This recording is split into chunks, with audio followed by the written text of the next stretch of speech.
What's going on, AP guys? We have Chapter 16, Slavery in the Antebellum America. Let's get going. Some background info on the South. We have King Cotton. That is the name for the South because they made so much money selling cotton. Cotton was very similar to tobacco from colonial times, and there was a very large cash crop. Again, a cash crop is a crop that you raise for the sole purpose of selling, and it ruined land. The more land that was ruined, the more you needed to expand, and the more land you would buy. The more land you would buy, the more slaves are needed. The more slaves that you have, the more land that is needed. The economic spiral that keeps going on and on and on and on. Northern industries benefited from cotton. They were textile industries. Bought cotton from the South, turned around and produced clothing and other textile goods. Prior to the invention of Eli Whitney's cotton gin, slavery was actually decreasing. But with the cotton gin, slavery actually increases because more and more cotton is going to be demanded. Southern life, it was an oligarchy, which means a government run by the few. Keep in mind that most people living in the South did not own slaves, and certainly most people did not have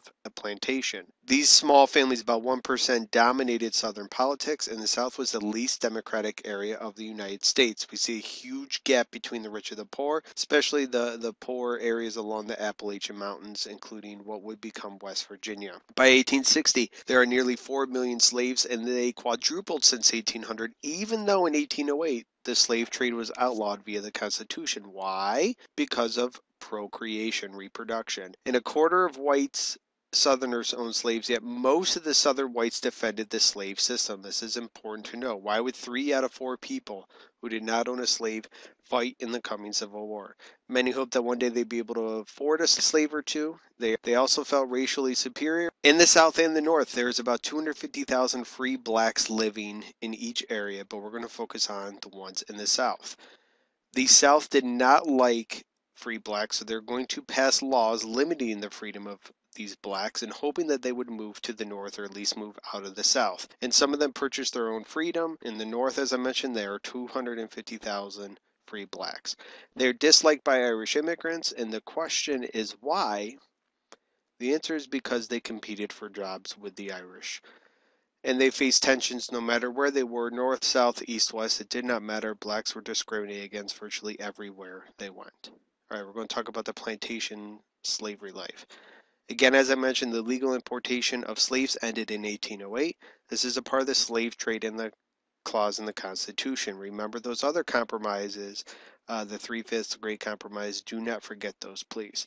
And the bulk of the increase of population came from procreation. Slaves were sold like animals and often with animals at auctions. It was a very degrading event, a slave auction, very humiliating for the slaves. And families were often broken up. One of the harshest aspects of slavery was the fact that mothers, husbands, wives, children could be separated and never seen again with their families. And this was one of the main messages of Harriet Beecher Stowe's Uncle Tom's Cabin. Please know that. Conditions varied from region to region for how a slave was treated, but a general rule, the further south you go, or the harsher the slave life is going to be. It's warmer, the sun is out longer, the conditions are just worse the further south you will go. Most worked from sunup to sundown, and very few slaves had any sort of civil or political rights. If any of their rights were violated, they couldn't even testify in court to be able to say that they were. And by 1860, most slaves were in the Deep South. That's your South Carolina, Georgia, Alabama, Mississippi, and Louisiana. This is the Cotton Belt, or the Black Belt as they are nicknamed. You see a distinct new culture emerging of African American culture. You see churches developing, oral histories play a huge role in African American culture as well.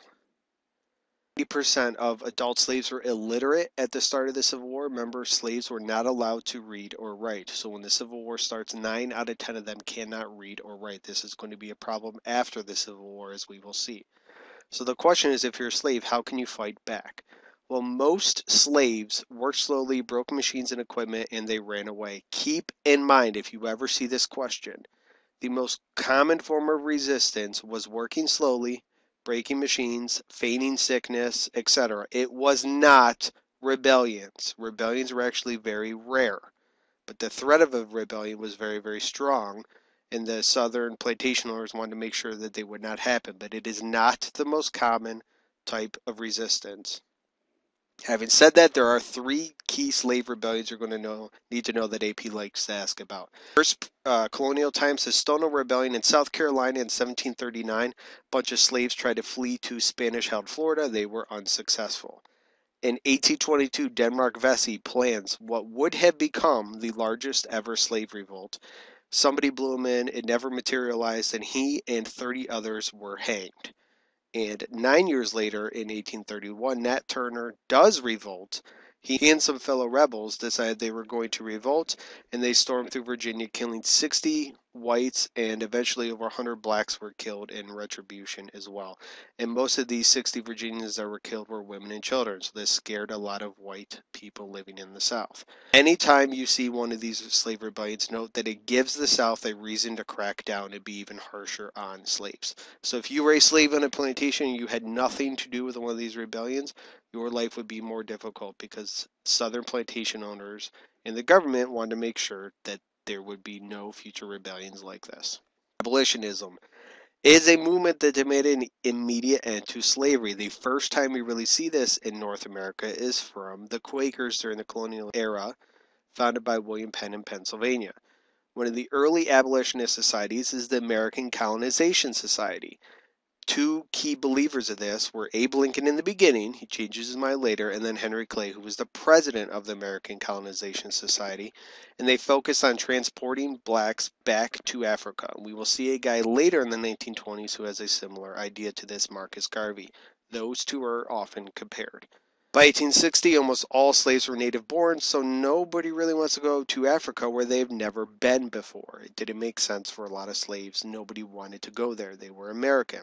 In 1833, Britain ends slavery in the West Indies, and the U.S. is one of the last places that still allows slavery. Two key abolitionist writers. One is Theodore Dwight Weld, who wrote a book called American Slavery It Is. He was As It Is. And also we have Harriet Beecher Stowe, who wrote Uncle Tom's Cabin, which you talked about. She was from Cincinnati. Here are the two twin towers of Procter & Gamble. Go check your deodorant shampoo. Guarantee it says Procter & Gamble, made by the company whose headquarters are in Cincinnati. All right, radical abolitionism. William Lloyd Garrison is tested all the time. AP wants you to know him. He was the publisher of a newspaper called The Liberator, and he wanted to see the North secede from the South. He said that the South was very bad. There's no compromising with them, and since they participated in slavery, he wanted nothing to do with them. He believed in immediate and uncompensated end to slavery. What this means is slavery should end immediately. No slave owner should get paid for the loss of their slaves. He would not be in favor of gradual emancipation. He was in favor of immediate emancipation. The American Anti-Slavery Society, Wendell Phillips, would not eat cane sugar or wear cotton cloth. So David Walker, he was a black abolitionist. He took more of an extreme view, saying that slaves needed a bloody end to white supremacy. Then we have Frederick Douglass. Here he is. He was a former slave, escaped at age 21. Went on speaking tours all around the North, wrote a book. He becomes one of the leading abolitionists. And for a while, he and William Lloyd Garrison actually worked together. South does not like all this abolitionist material, so by 1830, they start to really clamp down on the abolitionist movement. 1831 to 32, the Virginia legislature defeated any emancipation propositions, and from there forward, it just does not go well for emancipation in the South. Many slave states tightened their slave codes, restricted behavior of slavery even more. And keep in mind, in 1831, this is when Garrison's Liberator comes out. Nat Turner's revolt happens at the same time, and the South fears this big conspiracy to end slavery. And Garrison was viewed as a terrorist. Georgia offered $5,000 for him to be arrested and his conviction. We have the gag resolution, which was in the House of Representatives, which tabled any anti-slavery discussion. Slavery was fine to talk about, but if you wanted, if somebody were to introduce a bill or talk about an end to slavery, it would be tabled or not talked about. And this lasted for 8 years until it was repealed by House of Representative member John Quincy Adams. Please know that he fought the repeal of the gag resolution. And we have Postmaster General Amos Kendall. He was postmaster under Andrew Jackson. He instructed all post office delivery men to ban anti-slavery messages in the mail. So anything that they saw that was anti-slavery, they were not to deliver it. In the North, Garrison was not embraced at all, really, for quite a while. He was seen as too much of an extremist. Keep in mind, in the Constitution, slavery was legal. It's in the Constitution. And many in the North felt that you should respect the Constitution. The South, planters owed $300 million to Northern banks, so the North really did not want to see a civil war because they would be afraid that they would not get their $300 million back. And many Northerners opposed allowing slavery into Western territories, which we'll talk about in the very next chapter, and this idea became adopted by a party called Free Soilers. That is it for Chapter 16. If you have any questions, please leave them in the comments or email me. I hope this helped. Have a good day, guys.